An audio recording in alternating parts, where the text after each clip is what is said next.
الحمد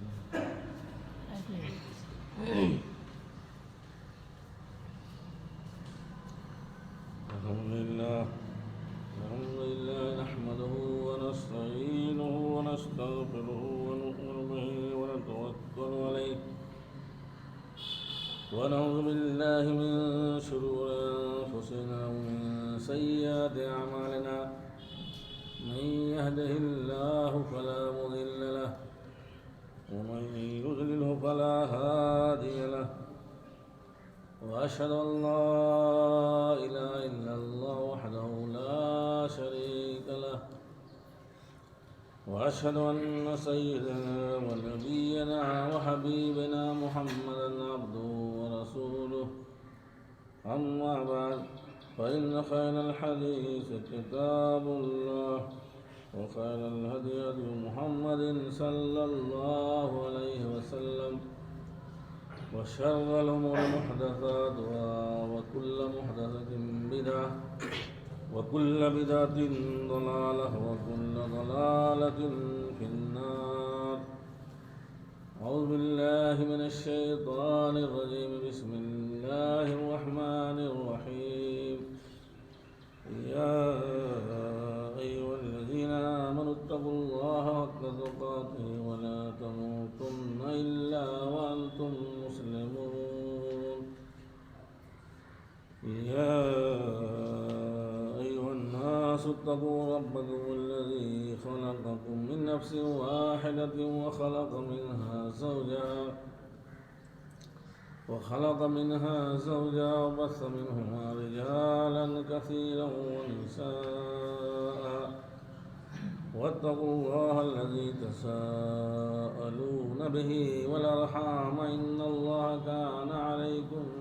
رقيبا. يا أيها الذين آمنوا اتقوا الله وقولوا قولا سديدا يصلح لكم أعمالكم ويغفر لكم ذنوبكم ومن يطع الله ورسوله فقد فاز فوزا عظيما. وقال الله سبحانه وتعالى في موضع آخر وما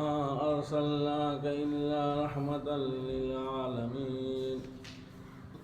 رب اشرح لي صدري ويسر لي أمري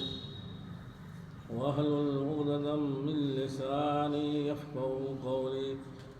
سبحانك لا علم لنا إلا ما علمتنا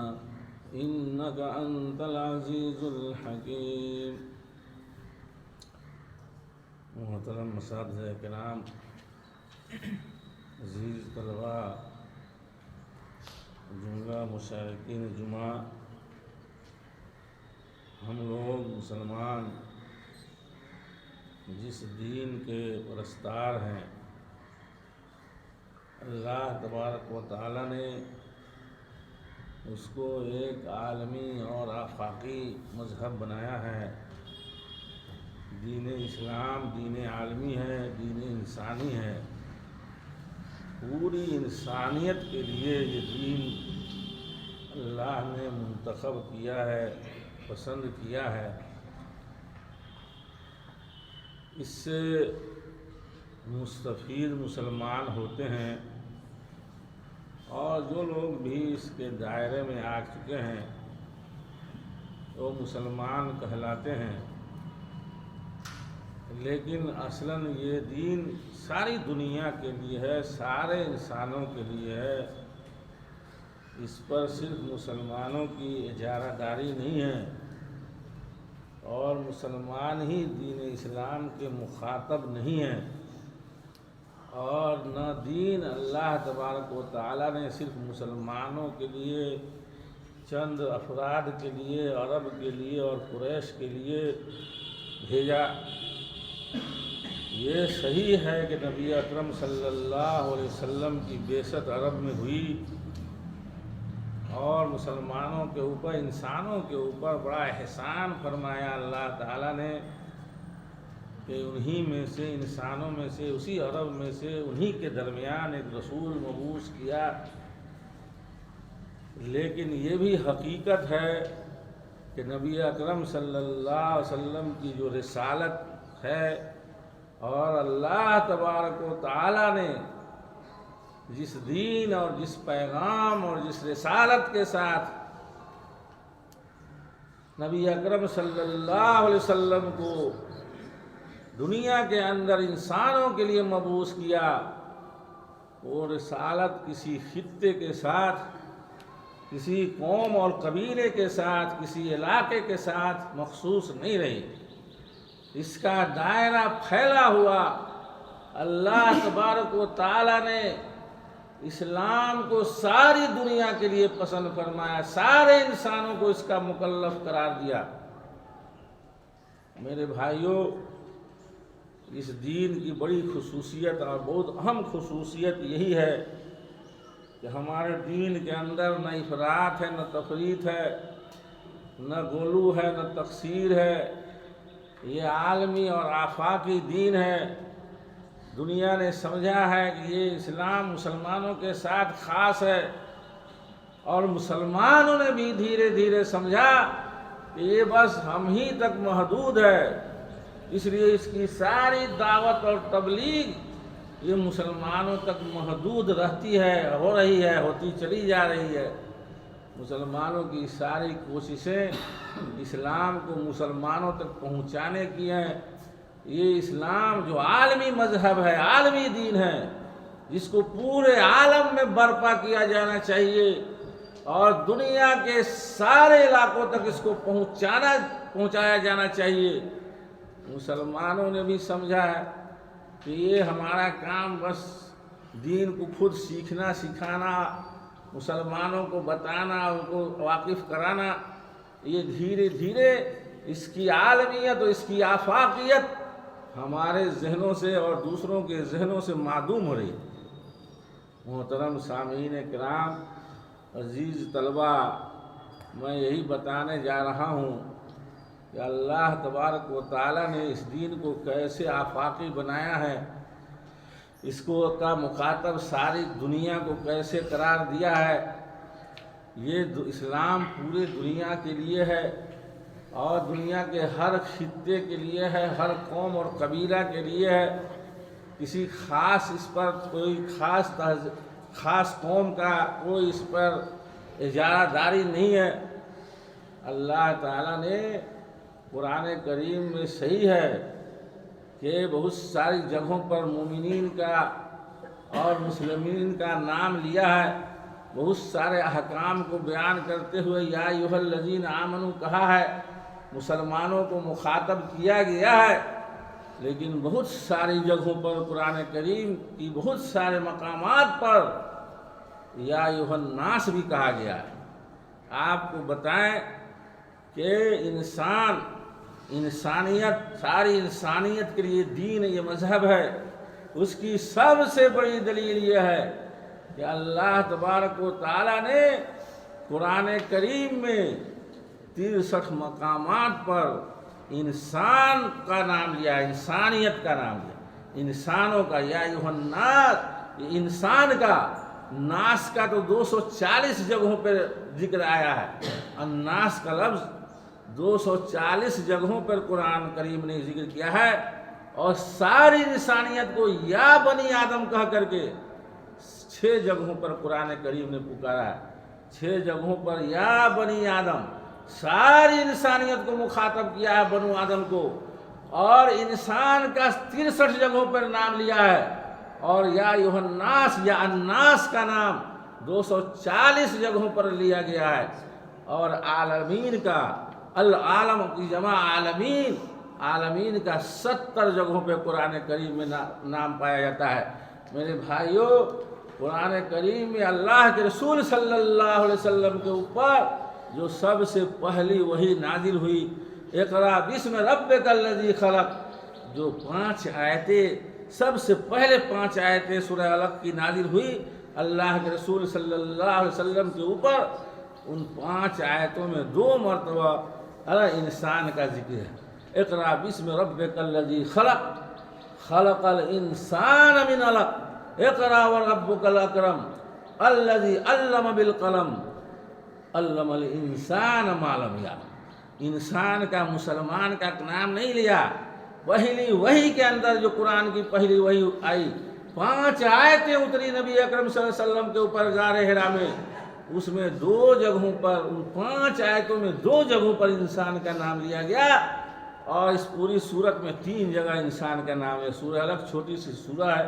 اس میں 3 جگہوں پہ 2 تو یہی 5 آیت میں ہے. اور یا ایھا الانسان ما غرک بربک الکریم، وہاں پہ بھی اللہ تبارک و تعالیٰ نے اے انسان تم کو اپنے رب سے کس چیز نے دھوکہ میں ڈال دیا ہے؟ تمہارے پاس عقل ہے لیکن اپنے رب کو پہچانتے نہیں ہو، جانتے نہیں ہو. تمہارے رب نے تمہارے اوپر کتنے احسانات کیے ہیں پہچانتے نہیں. میں بتانا یہ چاہ رہا ہوں، ایک چھوٹی سی سورہ میں 3 جگہوں پہ اللہ تبارک و تعالیٰ نے، ابتدائی آیت ہے، اسی سے یہ سلسلہ آغاز وحی ہے، اسی آیت سے وحی کے سلسلے کا آغاز کیا گیا، اور اس میں اللہ نے مسلمانوں اور مومنوں کا نام لینے کے بجائے 2 جگہوں پر 5 آیتوں کے اندر 2 جگہوں پر انسان کا نام لیا ہے. انسانیت کا مذہب ہے، ساری دنیا کے لیے برپا کیا گیا جانے والا مذہب ہے. یہ دین انسانیت ہے، دین عالمی ہے، پورے عالم کے لیے ہے. اس تصور کو ذہن سے اور دماغ سے مٹانے کی ضرورت ہے کہ بس ہمارا کام مسلمانوں کے اندر تبلیغ ہے اور مسلمانوں ہی تک پہنچانا ہے، بس خود سمجھنا اور اپنے بھائیوں کو سمجھا لینا ہے. میرے بھائیوں، یہ خطرناک تصور ہے جو دھیرے دھیرے جڑ پکڑتا جا رہا ہے، اور مسلمانوں کی دعوت اور تبلیغ محدود سے محدود ہوتی چلی جا رہی ہے. میرے بھائیوں، یہ نبی اکرم صلی اللہ علیہ وسلم کو اللہ تبارک و تعالیٰ نے عالمی رسول بنایا. اللہ تعالیٰ نے خود بیان فرمایا کہ میرے طرف سے جو رسول بھیجے کی جا رہے ہیں، وہ بعض جگہوں پہ بتایا ہے کہ لقد من اللہ علی المؤمنین اذ بعث فیکم رسولا من انفسکم یتلو علیکم آیاتہ ویزکیکم ویعلمکم الکتاب والحکمہ ویعلمکم ما لم تکونوا. یہ آیت ضرور ہے کہ اللہ تعالیٰ نے مسلمانوں میں سے، یعنی کہ عرب میں سے، عرب کے اندر رسول بھیجا، لیکن یہ رسول عرب کے اندر بھیجے گئے وہ صرف عرب کے لیے نہیں تھے،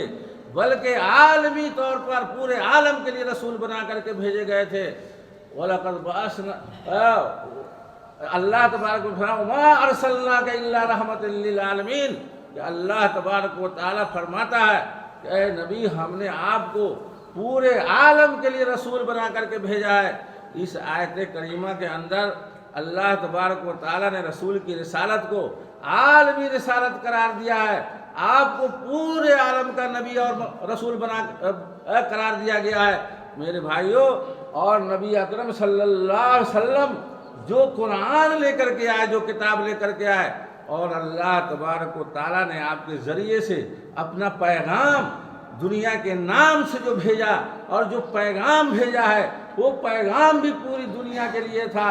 اور ساری دنیا کے لیے قرآن کریم نازل ہوا. اللہ تبارک و تعالیٰ نے سورہ فرقان میں ابتدائی میں فرمایا ہے کہ تبارک الذی نزل الفرقان علی عبدہ لیکون للعالمین نذیرا. جو بابرکت ہے وہ ذات جس نے اپنے بندے محمد کے اوپر قرآن کریم کو نازل فرمایا تاکہ یہ کتاب اور یہ قرآن پوری دنیا کے لیے نذیر ثابت ہو. میرے بھائیوں، اس آیت کریمہ میں اللہ تعالیٰ نے قرآن کریم کو پوری دنیا کے لیے یہ پیغام قرار دیا ہے اور پوری دنیا کے لیے ہدایت قرار دیا ہے. قرآن کریم کی بہت ساری آیتوں میں قرآن کو مومنین کے لیے ہدایت کا سرچشمہ قرار دیا گیا ہے، اور مومنین کے لیے، محسنین کے لیے ہدی للمؤمنین کا بھی لفظ آیا ہے، ہدی للمتقین کا بھی لفظ آیا ہے، اور ہدی للمحسنین کا بھی لفظ آیا ہے. لیکن اسی قرآن میں ہدی للناس کا بھی اور ہدی للعالمین کا بھی ذکر آیا ہے. یہ قرآن جس طرح مومنین کے لیے باعث ہدایت ہے، باعث خیر و سعادت ہے، اور محسنین کے لیے ہے، اور مومنین اور متقین کے لیے ہے، اسی طرح یہ کتاب قرآن کریم ساری دنیا کے لیے، ساری انسانیت کے لیے باعث ہدایت ہے. اس میں ہدایت کی جو روشنی پائی جاتی ہے اس سے ہم بھی اپنی نگاہوں کو اور اپنی ایمان کو منور کر سکتے ہیں، اور ساری دنیا اگر چاہے تو اس قرآن سے روشنی حاصل کر سکتی ہے،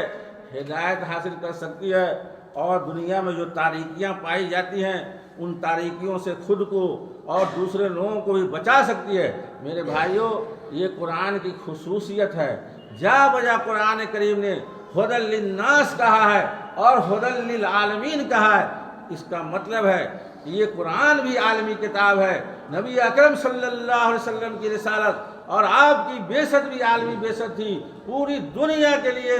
آپ کی بعثت ہوئی تھی۔ اور اسی طرح اللہ تبارک و تعالیٰ نے جو احکام اور جو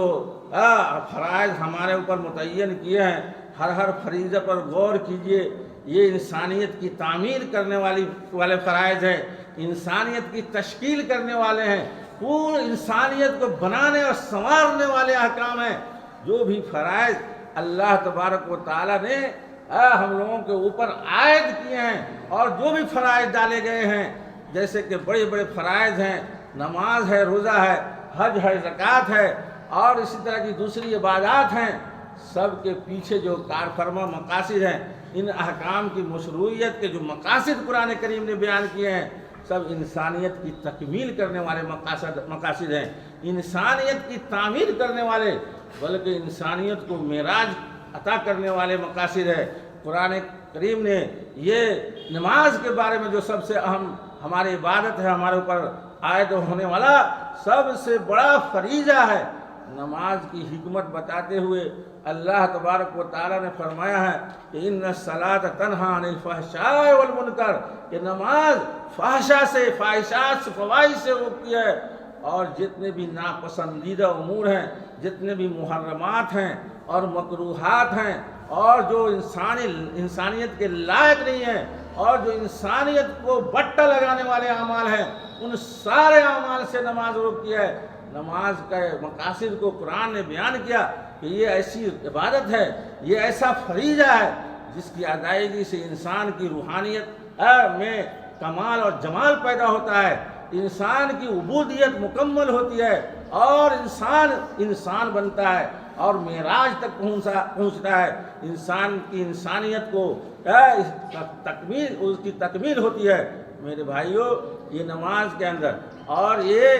ایسی عبادت ہے، انسان کو سنوارنے والی عبادت ہے، اس کو بنانے والی عبادت ہے، انسانیت کی تعمیر کرنے والی عبادت ہے۔ اسی طرح آپ زکوٰۃ کو لیجئے، زکوٰۃ میں اللہ تبارک و تعالیٰ نے کتنی انسانوں کا، طبقات کا خیال رکھا ہے۔ یہ عالمی دین ہے، اور دنیا کے سارے انسانوں کا خیال رکھا گیا ہے۔ ہر طبقہ، انسانوں میں بہت سارے طبقات پائے جاتے ہیں، فقراء ہیں، مساکین ہیں، زوفا ہیں، اور اس میں نوکر، شاکر ہے، خدام ہیں، جو سب سے نیچے جو کہ لوگ ہوتے ہیں، مالک ہوتا ہے، اس کے ماتحت جو کام کرتا ہے، وہ ان کے سارے کے حقوق بیان کیے گئے، اور سارے کی امداد کرنے کی طرف توجہ مبذول کرائی گئی ہے۔ یہ زکوٰۃ جو فریضہ ہے اور اس کو فرض کیا گیا ہے مسلمانوں کے اوپر، اس کی بھی حکمت یہی ہے کہ انسان کا تزکیہ ہو، انسانیت کو فروغ دیا جائے، انسانوں کو انسان بنایا جائے، اور کامل انسان بنایا جائے، سود مند بنایا جائے، صاف ستھرا انسان بنایا جائے۔ خذ من اموالہم صدقہ تطہرہم وتزکیہم بہا، اللہ کے رسول کو کہا گیا کہ لوگوں سے صدقہ یعنی زکوٰۃ وصول کیجیے، اس زکوٰۃ سے لوگوں کی صفائی ہوتی ہے، ان کے ایمان کی صفائی ہوتی ہے، ان کے دلوں کی صفائی ہوتی ہے، ان کے اموال کی بھی صفائی ہوتی ہے، جو مال خرچ کرتے ہیں، جس مال کا وہ زکوٰۃ دیتے ہیں، اس مال کی صفائی ہوتی ہے، ان کے ایمان کی صفائی ہوتی ہے، دلوں کی صفائی ہوتی ہے، ان کو انسان بنایا جاتا ہے۔ جانور ہوتے ہیں، بخیل ہوتے ہیں، بخالت کی بیماری سے ان کو چھٹکارا دلایا جاتا ہے، ان کو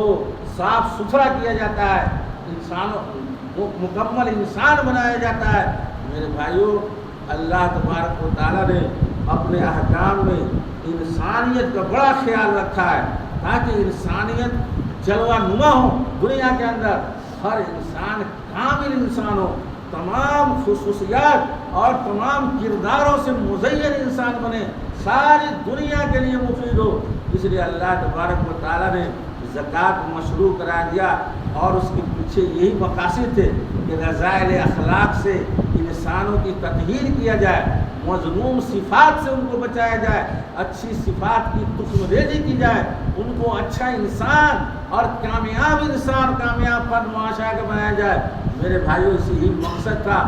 اور اس کے جو مصارف متعین کیے گئے، زکوٰۃ کے 8 مصارف سورہ توبہ میں آپ بھی جانتے ہیں، اس کو پڑھیے اور دیکھیے، اس پر غور کیجیے، یہ کس طرح مختلف طبقات، انسانی طبقات کی خدمت کے لیے یہ زکوٰۃ متعین کی گئی ہے۔ انسانی طبقات، جتنے بھی مختلف طبقات کے لوگ ہوتے ہیں، سب امیر نہیں ہوتے ہیں، ایک سے فقیر ہوتے ہیں، غربا ہے، مساکین ہیں، یتامہ ہیں، ارامل ہیں، جو آپ کے سماج میں ہوتے ہیں، آپ کے بغل میں آپ کے پڑوسی ہوتے ہیں، ان کے بھی حقوق شریعت نے متعین کیے ہیں، ان کا بھی خیال رکھنے کا حکم دیا ہے۔ اسی میں فقراء اور مساکین جو سب سے محروم انسان ہوتے ہیں، میرے بھائیوں، ان کا خیال رکھا گیا ہے۔ زکوٰۃ مشروع قرار دیا گیا، لیکن اس میں اس کو خرچ کہاں کیا جائے گا، کن 8 لوگوں پر خرچ کیا جائے گا؟ اس میں پہلے فقیر، فقراء اور مساکین، ان کا نام لیا گیا۔ اس میں جتنے بھی سماج کے ضرورت مند لوگ ہو سکتے ہیں، جتنے پریشان حال لوگ ہو سکتے ہیں، سب کا مصارف زکوٰۃ میں نام آیا ہے۔ یہ مسافر ہیں، کبھی کبھی بہت پریشان ہو جاتے ہیں، جیب کٹ جاتی ہے، بیگ چھینا جاتا ہے یا کہیں گم ہو جاتا ہے، ان کو بھی مدد کی ضرورت ہو سکتی ہے۔ اور اسی طرح یہ جو ہے کہ نہیں، کیا کہتے ہیں، یہ فقراء اور مساکین کے علاوہ اور انما الصدقات للفقراء والمساکین والعاملین علیہا والمؤلفۃ قلوبہم وفی الرقاب والغارمین فی سبیل اللہ۔ یہ گردن آزاد کرنے کے لیے جو لوگ غلام ہیں اور ان کو آزادی دلانے کے لیے اس مال میں سے خرچ کیا جائے گا، یہ بھی انسانیت کا کتنا بڑا کام ہے۔ اللہ تبارک و تعالیٰ نے اپنے اس دین انسانی میں جس انسانیت کے فلاح بہبود کا ہر جگہ لحاظ رکھا ہے، گردن چھڑایا جائے، غلاموں کو آزاد کرنے میں خرچ کیا جائے زکوٰۃ کے اموال کو، اور قرض کی ادائیگی میں اگر انسان بہت زیادہ مقروض ہو گیا ہے تو کوئی بھی انسان ہو، مسلمان ہو غیر مسلمان ہو، اور اس کو کی مدد کی جانی چاہیے۔ آپ کا پڑوسی اگر بہت زیادہ مقروض ہے، وہ پریشان رہتا ہے یا بیمار رہتا ہے، آپ کی ذمہ داری ہے کہ آپ اس پر خرچ کریں اور آپ اس کی نگرانی کریں، اس کی مدد کریں، اور جہاں تک ممکن ہے آپ اس کا ساتھ دیں۔ میرے بھائیوں، اللہ تبارک و تعالیٰ نے مسلمانوں اس طرح کے حقوق میں جو انسانی مسائل ہے، ان مسائل کے اندر مسلمانوں اور غیر مسلمانوں میں فرق نہیں کیا ہے، سارے لوگوں کے حقوق متعین کیے ہیں۔ زکوٰۃ کے مصارف میں غور کیجیے تو آپ کو لگے گا کہ بہت سارے وہ طبقات، وہ سماج کے وہ طبقات جو مصیبت زدہ ہوتے ہیں، عام طور سے پریشان حال ہوتے ہیں اور عام طور سے وہ مصیبت میں گرفتار ہوتے ہیں، اللہ تعالیٰ نے سب لوگوں کو زکوٰۃ کے مال سے مدد کرنے کی ہدایت کی ہے، اور اسی لیے زکوٰۃ کو فرض قرار دیا گیا ہے۔ روزہ کے بارے میں غور کیجیے، روزہ بھی انسانیت کو نکھارنے، بنانے اور سنوارنے کا عمل ہے۔ اگر انسان متقی ہو جاتا ہے، پرہیزگار ہو جاتا ہے، انسانیت کے اعلیٰ درجے پر چلا جاتا ہے۔ روزہ کا وہی مقصد ہے۔ رمضان میں مسلمانوں کے اعمال کیسے بدلتے ہیں، خیر کی طرف کیسے رغبت ہوتی ہے، اور کیسے یہ روزہ انسان کو برائیوں سے بچاتا ہے اور کیسے خیر کی طرف راغب کرتا ہے۔ پورا مہینہ آپ مشاہدہ کرتے ہیں کہ رمضان کے مہینے میں اس روزہ کی حالت میں مسلمانوں کی کیسی حالت ہوتی ہے۔ ماہ رمضان آتا ہے، کس طرح دنیا بدل جاتی ہے، صبح بدل جاتی ہے، شام بدل جاتی ہے، سارا کچھ بدل جاتا ہے، سارا نظام و قوام تبدیل ہو جاتا ہے۔ الگ رات ہوتی ہے رمضان کی، اس کی صبح الگ ہوتی ہے، اس کی شام الگ ہوتی ہے، سب سارا کچھ بدلا بدلا نظر آتا ہے۔ یہ روزہ کی برکت ہے۔ لعلکم تتقون، اس کا اللہ تبارک و تعالیٰ نے مقصد بتایا ہے کہ روزہ کے فرض کرنے کا مقصد یہ ہے کہ مسلمان اور لوگ، روزہ دار لوگ، یہ پرہیزگار بن جائے۔ جب انسان پرہیزگار بن جائے گا اور تقویٰ کی صفت حاصل کرے گا، وہ کامل انسان بنتا ہے۔ اللہ کے ہر حکم میں انسانیت کی تعمیر اور تشکیل، اس کو کامل انسان اور مکمل انسان بنانے کا مقصد جھلکتا ہوا نظر آتا ہے۔ حج پر غور کیجئے، وہ تو پورا مدرسہ اخلاق ہے نا۔ پورے ایام حج میں انسان حج کرنے جاتا ہے، اسے بہت پہلے سے اپنے آپ کو ریزرو کر لیتا ہے، بہت کچھ چھوڑ دیتا ہے، وہ سارے کام جو پہلے کیا کرتا تھا جیسے ہی حج کا ارادہ کرتا ہے، حج کرنے جاتا ہے وہاں پہ تو جو ہوتا ہے، لیکن جب ارادہ کرتا ہے انسان کے اندر تبدیلی پیدا ہوتی ہے، بہت سارے اعمال چھوڑ دیتا ہے، وہ جائز چیزوں کے اوپر دھیان مرکوز کرنے لگتا ہے، ناجائز امور سے اپنے آپ کو بچانے لگتا ہے۔ حج پورا مدرسہ ہے، ایک مدرسہ اخلاق کا، اتنے بڑی انسانی انبوہ کے اندر مسلمانوں کو بھیج کر کے انسانیت کی تعلیم دی جاتی ہے۔ اتنا بڑا انسانی اجتماع، 25 لاکھ 30 لاکھ لوگ ہوتے ہیں، وہاں سکھایا جاتا ہے اس بھیڑ میں اتنے سارے انسانوں میں تم کو کس طرح کا اخلاق کا مظاہرہ کرنا ہے۔ اللہ تعالیٰ نے تو بتایا ہے کہ الحج اشہر معلومات فمن فرض فیہن الحج فلا رفث ولا فسوق ولا جدال فی الحج، کہ جو آدمی ہے نا جس کے اوپر اس مہینے کے اندر حج فرض ہو جائے، جو حج کرنے کا ارادہ رکھتا ہے، فمن فرض فیہن الحج فلا رفث، وہ رفث سے، فسوق سے اور جدال سے، جھگڑا اور تنازع سے، اختلاف سے دور رہے، باز رہے۔ یہ حج کی تعلیمات میں سے ہیں۔ قرآن نے جو بتایا ہے ایک حاجی کو کن کن چیزوں سے اجتناب کرنا چاہیے، رب سے گالی گلوچ ہے اور بد زبانی ہے، بد کلامی ہے، جنگ و جدال ہے اور فتنہ و فساد ہے، ایذا رسانی ہے، ان چیزوں سے انسانوں کو دور رہنا چاہیے۔ اپنے جو دوسرے انسان ہیں، بھائی ہیں، اس کو اپنے اوپر مقدم کرنا چاہیے۔ اتنی بڑی بھیڑ، اتنا بڑا اجتماع، جو دنیا کا سب سے بڑا اجتماع ہوتا ہے مکہ مکرمہ کے اندر، وہاں جمع کر کے اللہ تعالیٰ کیا بتاتا ہے، کیا سکھاتا ہے؟ باہمی ہمدردی، مواسات اور مساوات کا درس دیتا ہے کہ غنی اور فقیر یہاں کوئی نہیں ہے، یہاں کوئی مالدار نہیں ہے، اللہ کے دربار میں سب برابر ہیں، سب کا لباس ایک ہوتا ہے، سب کا کلمہ ایک ہوتا ہے، سب کی زبان پر ایک سا کلمات جاری ہوتے ہیں، سب ایک ہی مقصد کو حاصل کرنے کے لیے رواں دواں ہوتے ہیں، سب ایک ہی گھر کی طرف متوجہ ہوتے ہیں۔ میرے بھائی، ایسی یکسانیت نظر آتی ہے، ایسی روحانیت نظر آتی ہے، ایسا روح پرور منظر نظر آتا ہے، آپ کو دنیا میں کہیں بھی یہ منظر نہیں دکھائی دے گا۔ یہ حج کی برکت ہے، حج کی سعادت ہے، جو انسان کے اندر اس طرح کی صفات کی تخم ریزی کرتا ہے، اور ایسا فریضہ ہے جو انسان کو کامل انسان بنانے والا فریضہ ہے۔ جتنے بھی فرائض اسلام ہیں، میں نے مثال کے طور پر چند کا ذکر کیا، آپ سب دیکھیے، سب کا مقصد انسانیت کی تکمیل ہے،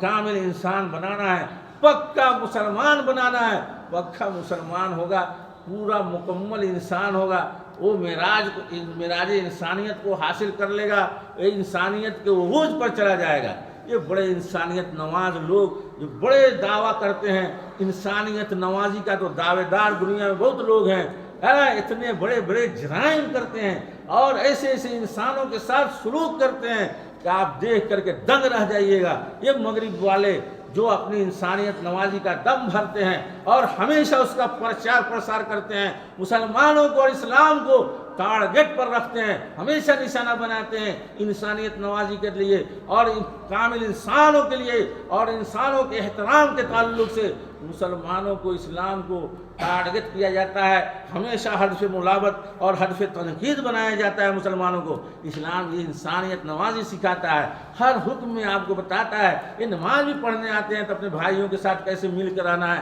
کیسے کھڑا ہونا ہے، ایک ہی صف میں کھڑے ہو گئے محمود و ایاز، نہ کوئی بندہ رہا نہ کوئی بندہ نواز۔ یہ نماز سکھاتی ہے میرے بھائیوں، اس طرح کی یکسانیت اور ایسی انسانیت کی ترویج کرتی ہے یہ نماز۔ میرے بھائیوں، یہ عرب مغرب کے لوگ یہ کتوں کو اہمیت دیتے ہیں، ان کے یہاں کتے صوفہ پر بیٹھتے ہیں اور بڑی بڑی عالی شان محلوں میں رہتے ہیں، اور نوکر وہاں ایک دم گیٹ پر وہاں جو کوارٹر ہوگا، جو نوکر ہے اس کا خادم ہے، اس کے ساتھ یہ سلوک کیا جاتا ہے۔ نبی اکرم صلی اللہ علیہ وسلم انسانیت کا پرچار کرتے ہیں۔ نوکر بسکٹ کھاتا ہے اور کتوں کی خدمت کے لیے بڑے بڑے انسان متعین کیے گئے ہیں، جو کوئی انسانیت کی تذلیل نہیں ہے ان کے یہاں۔ انسانیت کی شرمسار ہو جاتی ہے وہاں پہ جب یہ لوگ کتا کی خدمت کے لیے، اس کو گھمانے کے لیے، اس کو سویرے سویرے ٹہلانے کے لیے، نہانے کے لیے، دھوانے کے لیے، کھلانے کے لیے، اب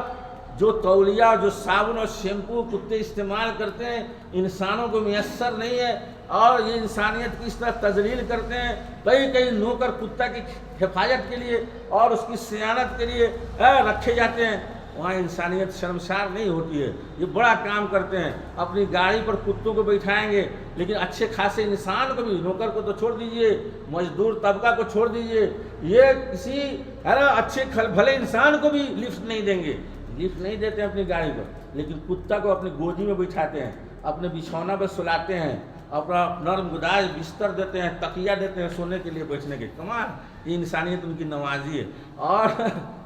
کمال, پیسہ ہے, جو چاہتے ہیں بولتے ہیں, لکھتے ہیں. پیسہ آپ لوگ ہی کمائیے بھائی, پیسہ ہے, بڑی طاقت ہے, بڑی قوت, جو بول دیجیے گا سب صحیح ہو جائے. یہ نبی اکرم صلی اللہ علیہ وسلم نے خدام کے ساتھ کیا سلوک کیا. سب سے غریب بیچارہ مسکین طبقہ ہے جو خادم ہوتا ہے, گھروں میں نوکر ہوتے ہیں, چاکر ہوتے ہیں, لونڈیا عورتیں ہوں یا خادمائیں ہوں, خادمات ہوں, 3000 4000 مہینے ملتا ہے. یہ جو ہے خادمات اور نوکرانیاں اور نوکر,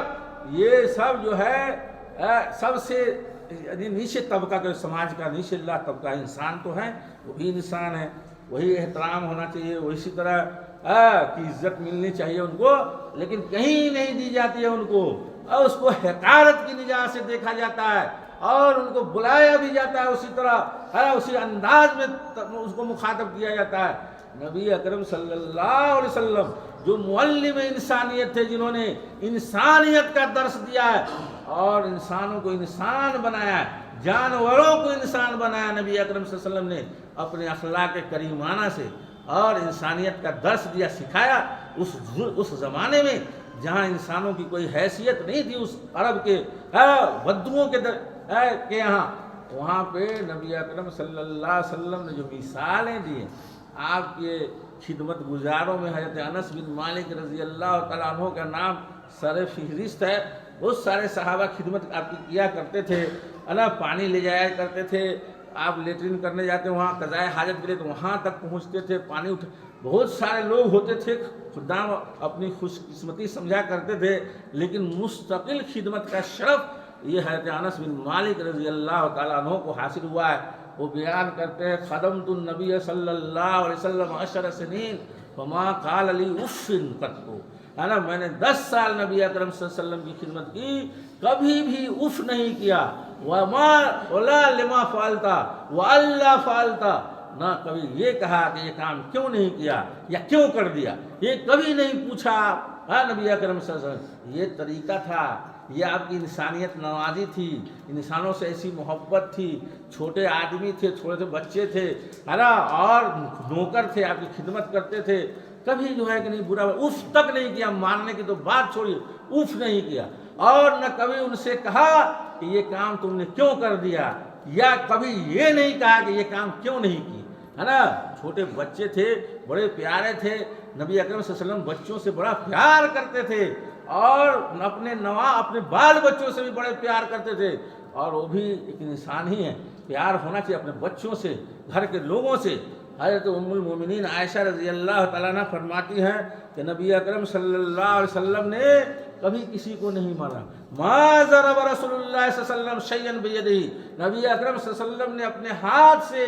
کسی بھی شخص کو نہیں مارا. لا امراتن ولا خادمن, نہ کسی عورت کو اپنی بیویوں میں سے کسی کو, نہ اپنے نوکروں میں سے کسی نوکر کو ایک ہاتھ لگایا, کبھی نہیں مارا. کبھی کا ثبوت, 9 بیویاں تھیں, سب دماغ کھاتی رہی ہوں گی, ظاہر ہے کچھ نہ کچھ تو مسئلہ ہوتا ہوگا, ایک بیوی سنبھالنا اتنا بڑا مسئلہ ہے آج کے زمانے, کسی بھی زمانے, اور 9 بیویاں جس کے پاس ہو, ظاہر مسائل تو پیدا ہوتے رہے ہوں گے آئلی, لیکن کبھی ثابت ہے کہ نبی اکرم صلی اللہ علیہ وسلم نے کسی بیوی کے اوپر بہت سخت ناراض ہوئے ہوں, بہت زیادہ زور سے بولے ہو, یا ہاتھ چھوڑ دیا ہو, ہاتھ چلا دیا ہو. موگا مرد کا کام ہے ہاتھ چلا رہا, ہاتھ چھوڑ دیا. یہ وہ لوگ کرتے ہیں جو ہے کہ نہیں, وہ اپنے مردانگی سے عاری ہوتے ہیں. مرد لوگ جو ہوشیار سمجھدار ہیں, جو سمجھتے ہیں, وہ عورت کو کیوں ماریں گے, عورت بیچاری کمزور ہے, اب مار کے آپ مردانگی ثابت کرتے ہیں, یعنی بڑے ہو گئے آپ. عورت آپ کے گھر میں آئی ہوئی ہو, اپنا گھر چھوڑ چھاڑ کے, پورا خاندان چھوڑ کے, تنہا اکا ہے, تو اس کو تو کون لئی کو مار سکتا ہے. آپ مار دیے تو کون بڑا کمال کر لیے, تو عورت کو کون مارے گا. اور اسی طرح کا لوگ مارتا ہے, وہ سمجھتا ہے کہ بہت بڑا کارنامہ انجام ہے. نبی اکرم صلی اللہ علیہ وسلم نے کبھی کسی خادم کو اور کبھی اپنے بیویوں میں سے کسی بیوی کو کبھی نہیں مارا، کبھی ہاتھ نہیں چھوڑا، اور نہ کبھی